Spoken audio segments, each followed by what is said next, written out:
नमस्कार, मी मनाली. न्यूज 18 लोकमत मध्ये आपल्या सगळ्यांचं स्वागत आहे. कोरोनाचा वाढता प्रादुर्भाव पाहता या कोरोनावर आपल्या सगळ्यांना मात करायची आहे आणि याच संदर्भातल्या सगळ्या घडामोडी आपण या बुलेटिन मध्ये पाहणार आहोत. सुरुवातीला मुंबईमधनं एक ब्रेकिंग बातमी येते, तर मुंबई पोलीस आयुक्तांनी मोठा निर्णय घेतलेला आहे. ज्येष्ठ पोलीस कर्मचाऱ्यांना घरी राहण्याचे आदेश देण्यात आलेले आहेत. 55 वर्षांपेक्षा जास्त ज्यांचं वय अधिक आहे त्यांना पोलीस बंदोबस्ताला त्यांना यायचं नाहीये. तर गेल्या 3 दिवसात 3 पोलिसांचा मृत्यू झालाय आणि या पार्श्वभूमीवर हा मोठा निर्णय घेण्यात आलेला आहे.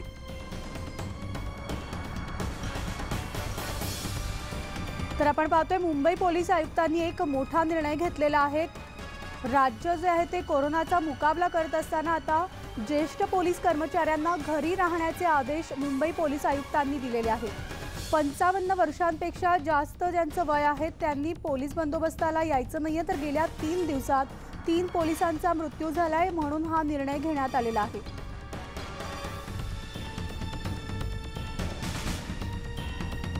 याविषयी आपण अधिक माहिती जाणून घेणार आहोत. आमचे प्रतिनिधी अजित मांढरे आपल्या सोबत आहेत. अजित, आपण पाहतोय गेल्या 3 दिवसात पोलिसांच्या मृत्यूमुळे मुंबई पोलीस आयुक्तांनी हा एक महत्त्वपूर्ण निर्णय घेतलेला आहे. म्हणाली हा खूप महत्वपूर्ण निर्णय आहे. जसं आपल्याला माहिती की सुरुवातीपासूनच कोरोनाचा प्रादुर्भाव जो आहे किंवा कोरोनाची लागण जी आहे ती एकतर लहान वयातील लोकांना, लहान वयातील मुलांना, वयोवृद्धांना किंवा ज्यांची इम्युनिटी पॉवर कमी आहे अशा लोकांना हा कोरोना होतोय.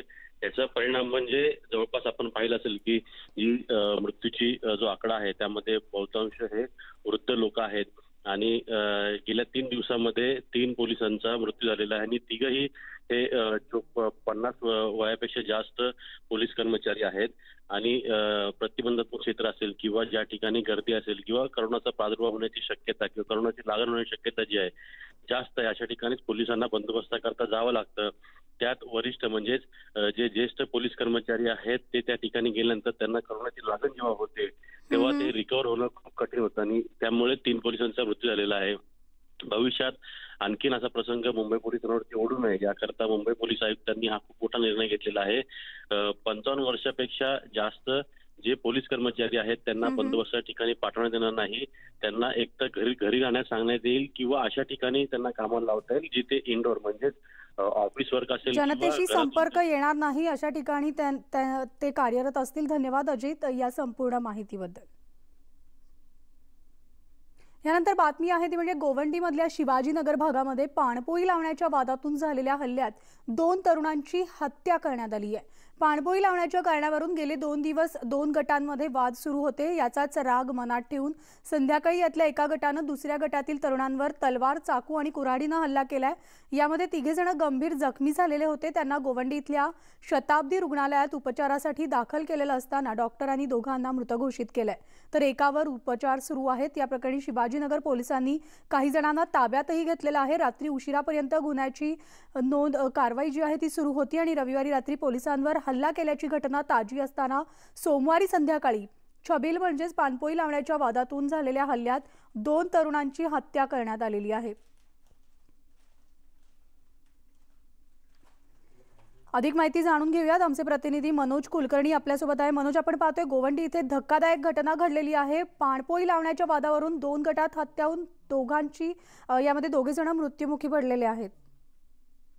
अगदी बरोबर म्हणाले. गेल्या काही दिवसापासून शिवाजीनगर गोवंडीचा हा जो भाग आहे तो कोरोनाच्या हॉटस्पॉट म्हणून जाहीर झालेला आहे आणि त्या अनुषंगाने पोलीस तिथे बंदोबस्त करत आहेत. परंतु जनता जी आहे ती मात्र मानायला तयार नाही आणि दिवस रात्र रस्त्यावर असतात.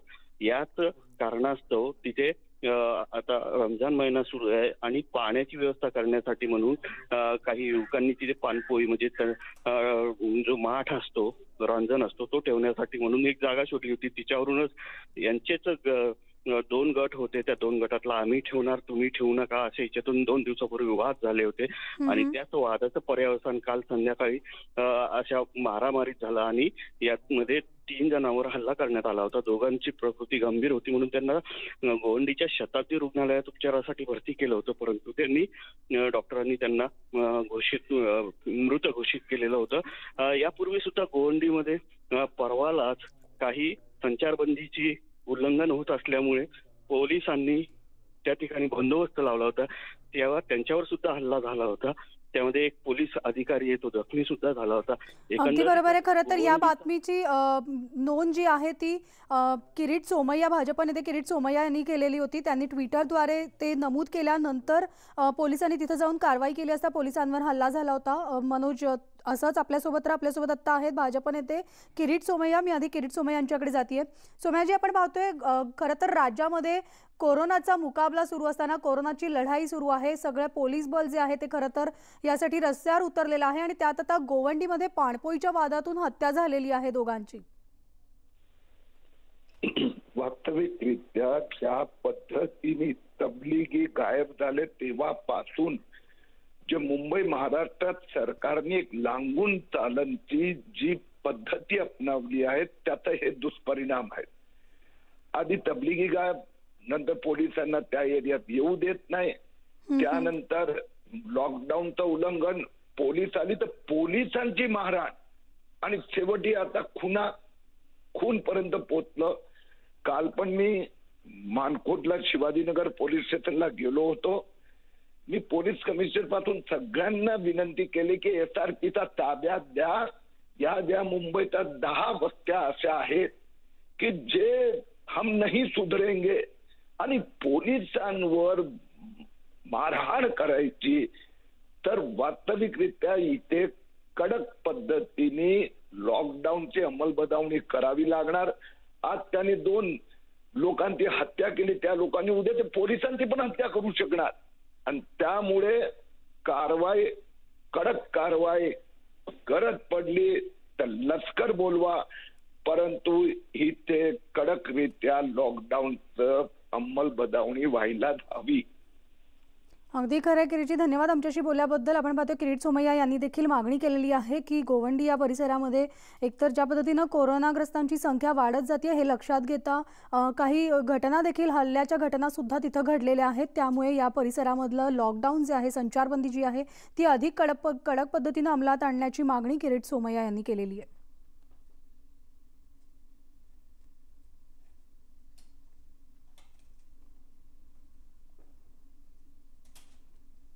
आणि यानंतर थेट आपण जाणार आहोत राष्ट्रवादी काँग्रेसच्या खासदार सुप्रिया सुळे फेसबुक लाईव्हद्वारे जनतेशी संवाद साधतायत. पाहूयात काय म्हणतात. सिटीजमध्ये सांगली आणि बारामती यांनी फार चांगलं काम करून दाखवलेलं आहे. अनेक भाग असे आहेत महाराष्ट्रात आणि देशात जे अनटच्ड आहेत, तिथे करोना पोचला नाही, तिथे पोचणार नाही, ह्याच्यासाठी आपण सगळ्यांनी प्रयत्न केले पाहिजे. महाराष्ट्राबद्दल गैरसमज सातत्याने टेलिव्हिजनवर दिसतात. सगळ्यांना असं वाटतं अरे बापरे Maharashtra is hot, Maharashtra is hot, there is no doubt about it. म्हणजे माझं म्हणणं एक केस आली तरी we should be careful, it's always safe to be cautious. पण एक गोष्ट सगळ्यांनी लक्षात ठेवली पाहिजे, मी हे डिफेंड करत नाही आहे, पण महाराष्ट्रात सगळ्यात जास्त टेस्टिंग होतं आणि मला आनंद वाटतो आहे की माननीय मुख्यमंत्री, माननीय भुजबळ साहेब, माननीय अनिल देशमुख आणि माननीय राजेश भैया हे सगळे absolutely leading from the front. म्हणजे दरवेळेस माननीय मुख्यमंत्री जेव्हा टेलिव्हिजनवर येतात तेव्हा आपल्याला काहीतरी एक मेसेज, म्हणजे on a lighter note, Uddhavji हे ऐकत असतील पण नाही मला माहिती नाही, पण त्याची टीम जरूर ऐकत असेल, की मला एका माझ्या मैत्रिणीचा फोन आला आणि ती म्हणली तुला माहिती आहे ना हे मुख्यमंत्र्यांचे एक टिपिकल क्लिशेड मुख्यमंत्री नाहीत. म्हटलं म्हणजे ती म्हणली जेव्हा माननीय मुख्यमंत्री टेलिव्हिजनवर येऊन जेव्हा भाषण देतात ना तेव्हा असं वाटतं आपल्या घरातला एक ज्येष्ठ व्यक्ती किंवा आपला मोठा भाऊ आपल्याला रिअश्युअर करतो आहे की ऑल इज वेल आणि सगळं ठीक होणार आहे आणि याच्यासाठी 1 2 3 4 5 गोष्टी केल्या पाहिजेत आणि ह्या गोष्टी केल्या तर आपण सगळे सुरक्षित राहू. त्याच्यामुळे आज उद्धवजींकडे ह्या राज्यातला एक मोठा भाऊ म्हणून, एक आधार म्हणून सगळी कुटुंब बघतायत. मला अभिमान वाटतो की आज माननीय मुख्यमंत्र्यांबद्दल जे तुम्हाला विश्वास वाटतो आहे, जे प्रेम वाटतं आहे आणि या संघर्षाच्या काळात हे सगळेच कसे लीड करतायत हे खूप समाधानाची गोष्ट आहे. पण अजून आपल्याला खूप पल्ला गाठायचा. उलटसुलट बातम्या चांगल्या वाईट येत राहतात. टेलिव्हिजन बघितलं तर कधीतरी पोटात गोळा येतो की अरे बापरे काय होणार आहे का नाही. आणि म्हणून आदरणीय पवारसाहेबांनी मागच्याही आठवड्यात त्यांच्या फेसबुक लाईव्हमध्ये सगळ्या मीडियाला विनंती केली होती की काही सक्सेस स्टोरीज ज्याच्यातून कॉन्फिडन्स बिल्डिंग होईल अशाही दाखवल्या पाहिजेत. आणि आता थोडा मला बदल दिसतो आहे, कारण मी बघते काही ठिकाणी लोक जेव्हा बरे होऊन येतात त्या स्टोरीज सातत्याने दाखवल्या जातात. त्यामुळे कोविडवर मात करता येतो ही गोष्ट सगळ्यांच्याच या भाषणातून, या सगळ्या डेटामधून आपल्याला दिसते. आणखीन एक गोष्ट जी मागच्या वेळेसही मी बोलले की शिक्षक आणि शिक्षण एक खूप शिक्षकांमध्ये आणि मुलांमध्ये म्हणजे अभ्यास करायचा का नाही, पुढे परीक्षा होणार का नाही, आमच्या करिअरचं पुढे काय होणार. तर कालच मी उदय सामंतांचा ट्विटही पाहिला आणि UGCनी त्यांना गाईडलाईन्स दिलेत की पुढच्या 8 दिवसात ते क्लिअर करतील. म्हणजे आज 28 तारीख आहे एप्रिलची. मला एक वाटतं 10 मेपर्यंत आपल्याला कंप्लीट क्लॅरिटी येईल. पण माझी सगळ्या मुलामुलींना विनंती आहे की ह्याला तुम्ही बोनस टाईम म्हणून बघा की अभ्यास करायला जास्त वेळ मिळालेला आहे, त्याच्यामुळे तुम्ही जास्तीत जास्त अभ्यास करा आणि एक 10 मेपर्यंत आपल्याला शिक्षणातून ह्या सगळ्या गोष्टी काय पुढे म्हणजे परीक्षा होणार आहे नाही होणार आहे याची कंप्लीट क्लिअर गाईडलाईन्स करेल.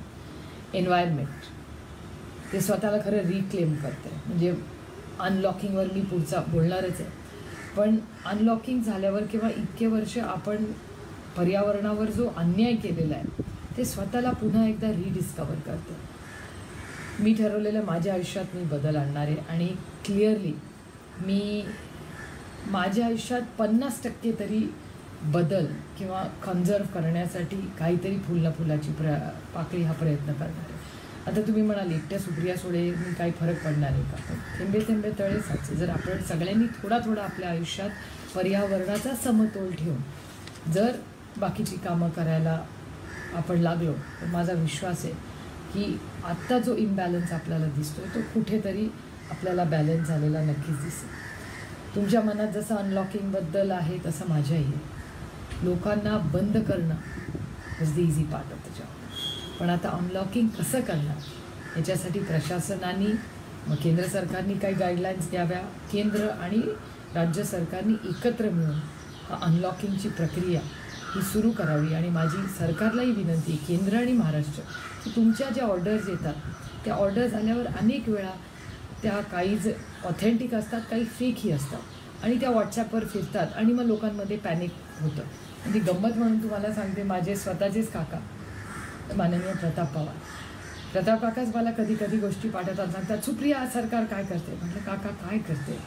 मग काका म्हणतात अगं ही ऑर्डर आली. म्हटलं ही ऑर्डर आमची नाही, तरी मी चेक करते, व्हेरीफाय करते, लेट मी बी शुअर. कारण काकांना असं ऑफ हँड मला नाही सांगता येत. आणि मी मग प्रताप काकांकडून जेव्हा एखादा आलं तर मी व्हेरीफाय करते सरकार वेळा. अनेक वेळा त्या खोट्या बातम्या व्हॉट्सॲपवर फिरत असतात. त्याच्यामुळे माझी पुन्हा एकदा सगळ्यांना नम्र विनंती आहे की पॅनिक होऊ नका आणि खोट्या बातम्या प्लीज विदाऊट ऑथेंटिफिकेशन तुम्ही प्लीज व्हायरल करू नका. आणि as a matter of fact तो गुन्हा आता झालेला आहे. म्हणजे अनिल देशमुखजींनी आणि केंद्र सरकारने मिळून अशा अफवा पसरायच्या गुन्हा आला आहे. अनेक भागांबद्दल चुकीच्या बातम्या येत राहतात, महाराष्ट्राच्या काही पॉकेट्सबद्दल चुकीच्या बातम्या येत राहतात. त्याच्यामुळे माझी तुम्हाला सगळ्यांना विनंती आहे की जोपर्यंत तुम्हाला बातमी ऑथेंटिक येत नाही प्लीज तुम्ही व्हेरीफाय करा. किंवा मी सगळ्या सोशल मीडियाच्या प्लॅटफॉर्म्सवर आहे, तुम्ही प्लीज व्हेरीफाय करा.